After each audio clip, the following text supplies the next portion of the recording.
معروف کرکٹر وسیم اکرم کی حج کے دوران رمی کرتے ہوئے کنکر مارنے کی ویڈیو آئی ہے جو کہ بالنگ کراتے ہوئے کر رہے ہیں, کیا یہ دین کا مذاق نہیں ہے؟ دیکھو میرا سعید انور بھائی سے رابطہ ہوا تھا اسی بارے میں. سعید انور ہے نا, وہ بھی کرکٹر تھے نا, آج کل گئے ہوئے ہیں, تبلیغ میں وقت لگاتے ہیں بہت. تو وسیم اکرم اور سعید انور ایک ہی تھے. تو انہوں نے مجھے بتایا کہ وسیم اکرم کا مقصد کوئی توہین یا مذاق نہیں تھا. وسیم اکرم نے اپنے خیال کے مطابق یہ سمجھا کہ شاید مجھے اس سے زیادہ ثواب مل جائے گا. نیت اس بندے کی ٹھیک تھی, شاعر اسلام کا کوئی مذاق اڑانا مقصود نہیں تھا.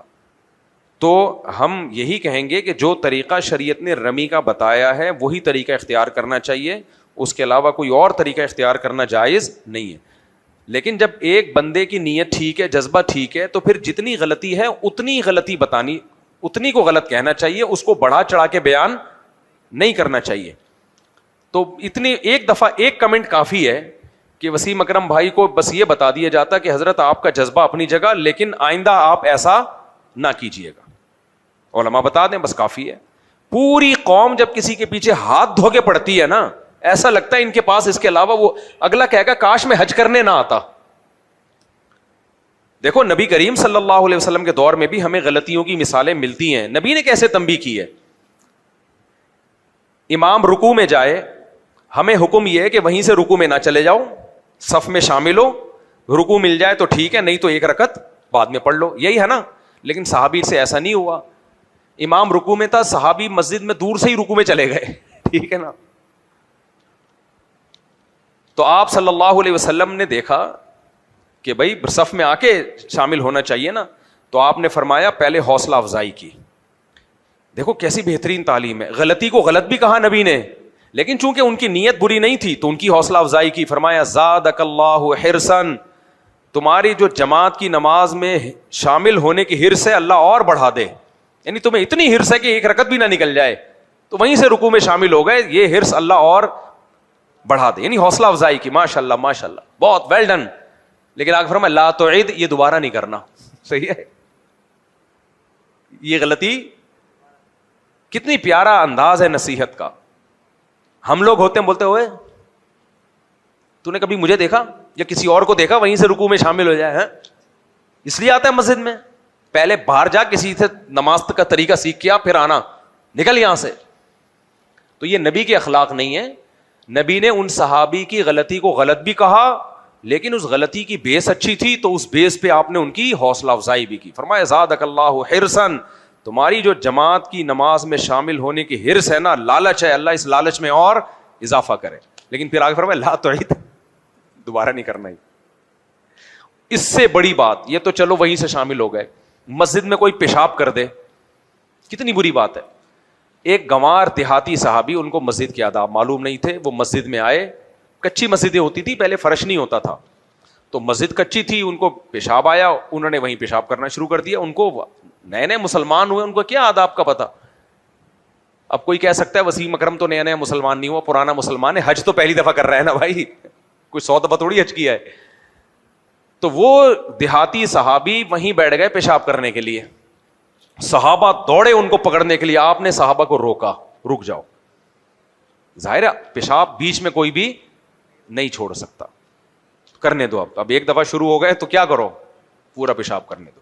وہ پیشاب کر کے تسلی سے نبی نے ان کو بلایا, اور پھر محبت سے, وہ صحابی کہتے ہیں میں نے اس سے زیادہ اچھے اخلاق والا, آپ سے زیادہ اچھے اخلاق والا میں نے کوئی بھی نہیں دیکھا. آپ صلی اللہ علیہ وسلم نے فرمایا یہ ہماری مسجدیں ہیں جو اس قابل نہیں ہے کہ ان میں گندگی کی جائے, مطلب ہی کہ آئندہ احتیاط کرو. پھر آپ نے حکم دیا صحابہ کو اس جگہ کو پاک کرنے کا. ہم تو کہتے ہیں خود ہی پاک کر. تو ہمیں نبی کی سیرت میں ملتا ہے. اب آرام سے ایک دفعہ بتا دیا جائے بھائی ایسا کرنا بہتر نہیں ہے, بس کافی ہے. پیچھے پڑ گئے بندوقیں لے کے, توپیں لے کے, اتنا زج کرتے ہیں. بندہ بولتا ہے کہ یار میں نہیں آؤں گا, میں حج نہیں کرنے آؤں. جنید جمشید کا جو حشر کیا تھا نا, اس کو یہ وسوسے آنا شروع ہو گئے تھے کہ میں گلوکار ہی رہتا تو اچھا تھا. یعنی شیطان ایسے موقع پہ یہ وسوسے ڈالتا ہے. آئے نہیں تھے لیکن ایک مثال دے رہا ہوں کہ آنا شروع ہو سکتے ہیں ایسے آدمی کو کہ یار میں گلوکار ہی ٹھیک تھا, میں دین پہ آگے پھنس گیا ہوں. میں شادیوں میں لفافہ نہیں لیتا. کتنی شادیاں کی ہیں جو شادیوں میں لفافہ نہیں لیتا. اچھا دیتا غلط رسم کی وجہ سے گھر والے کہتے ہیں کنجوس اور بخیل ہو, کوئی بات نہیں, کہنا تو نہیں دیا کرو لفافے. جاؤ دولہا کے خرچے پہ کھا کے آؤ. دولہا ایسا نالائق ہوتا ہے کم بخت, ولیمے پہ جتنا خرچہ کرتا ہے لفافوں میں اس سے ڈبل وصول کرتا ہے, وہ ڈبل وصول کرتا ہے. اس لیے مت دیا کرو لفافے. جاؤ بولو تیرے خرچے پہ کھاؤں گا, تاکہ آئندہ پھر وہ اپنی حیثیت کے مطابق ولیمہ کرے. یہ غلط رسم ہے یار لفافوں کی, ختم کرو اس کو. آپ سے کوئی شخص دویم نمبر پر محبت کرے اور اول نمبر پر حضرت ابراہیم سے کرے, ایسا کرنا جائز ہے؟ آپ صلی اللہ علیہ وسلم سے کوئی شخص, بھائی اللہ کے نبی سے خود بخود اول نمبر کی محبت ہوگی. محبت کی دو قسمیں, ایک طبعی اور ایک عقلی. طبعی محبت کسی سے بھی زیادہ ہو سکتی ہے, لیکن عقلی محبت ہمیشہ مسلمان کو اللہ اس کے رسول سے زیادہ ہوتی ہے. یہ پورا ایک ٹاپک ہے, کسی وقت ڈیٹیل سے میں اس کو بتاؤں گا. یہ آپ کو وہم ہے کہ مجھے حضرت ابراہیم سے جو محبت ہے وہ نبی سے بھی زیادہ ہے, یہ وہم ہے آپ کو. حقیقت میں آپ کو اللہ کے نبی سے محبت ابراہیم علیہ السلام سے زیادہ ہے, یہ میں گواہی دے رہا ہوں. آپ کو ایسا لگ رہا ہے لیکن حقیقت ایسی نہیں ہے. قرض دار قرض ادا نہ کرے اور قربانی کرے تو یہ جائز ہے. قربانی تو ہو جائے گی لیکن قرض ادا کرے. بھائی اگر کسی کی بیوی, کیا لکھا ہے آگے, اتنا شخص لفظ بیوی کے بارے میں لکھا ہوا ہے جو سمجھ میں ہی نہیں آ رہا.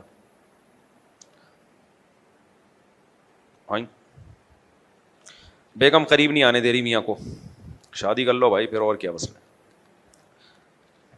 شادی کر لو. اچھا میرا نام فہد ہے, میری عمر 28 سال ہے. میرے باپ مجھے پیدا ہوتے ہی چھوڑ کر چلے گئے تھے. میری والدہ کو میری پیدائش کے تیسرے دن ڈیورس دے دی تھی. اچھا یہ جو لوگ کہتے ہیں نا میرے والد مجھے پیدا ہوتے ہی چھوڑ کے چلے گئے تھے, ہو سکتا ہے چلے گئے ہوں, لیکن یہ والد سے مل کے بھی پوچھ لیں ایک دفعہ کہ کیا واقعی آپ نے چھوڑا تھا یا آپ سے ہمیں چھین لیا گیا تھا. بہت دفعہ مائیں اپنے بچے کو باپ سے الگ کر دیتی ہیں. زندگی بھر باپ ملنے کی کوشش کرتا ہے, ملواتی نہیں ہے, اور بچے کو یہ سمجھا رہی ہوتی ہیں دیکھو تمہارا باپ تم سے ملنے نہیں آتا. تو جب بچہ بڑا ہو جائے نا, سمجھدار ہو جائے, تو یہ اس کی ذمہ داری ہے کہ اپنے باپ کو تلاش کرے. یہ کلپ چلا دینا اس پہ, اور تلاش کر کے اس سے پوچھے کہ کیا واقعی آپ نے مجھے چھوڑا بھی ہے یا نہیں. ہو سکتا ہے وہ آپ کی یاد میں رو رو کے پاگل ہو گیا ہو.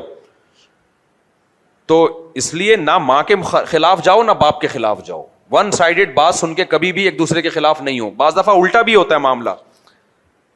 ہوتا یہ ہے کہ باپ چھین لیتا ہے بچوں کو ماں سے, اور ماں بالکل اس کو ٹھڈا مار کے باہر نکال دیتا ہے. گاؤں دیہاتوں میں قانون وانون تو کوئی ہے نہیں, کوئی عورتوں کو کورٹ کا بھی پتہ نہیں ہوتا. پھر یہی باپ, ایسے کیسز کم ہوتے ہیں, زیادہ تر تو یہ ماؤں کی طرف سے ہی ہوتا ہے. تو ماں چھوڑ دیتی ہے, باپ چھین لیتا ہے ان کو, اور پھر زندگی بھر ان کے ذہن میں یہ بات ڈال دیتا ہے کہ تمہاری ماں چھوڑ کے چلی گئی. بھائی جب آپ بڑے ہو تو ماں سے مل کے پوچھو کہ واقعی تم نے چھوڑا ہے مجھے. ایسے کیسز بھی ہیں میرے سامنے کہ ماں نے نہیں چھوڑا, باپ نے چھینا ہے ماں سے اور غائب کر دیا. ماں ساری زندگی روتی رہی ہے اور یہ سکھا دیا کہ دیکھو تمہاری ماں نے تو تمہیں اس وقت چھوڑ دیا تھا, اب ڈرامے کر رہی ہے تم سے ملنے کے لیے.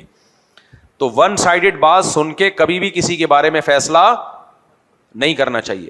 ہاں بعض دفعہ یہ بھی ہوتا ہے کہ واقعی باپ چھوڑ دیتا ہے, ایسا بھی ہوتا ہے. ظالم ہوتے ہیں باپ, بالکل خرچہ نہیں اٹھاتے, ماں کے حوالے کر دیتے ہیں, ہم نے نہیں پالنا, جو کر کرنا. ایسے بھی ظالم ہیں بہت سارے.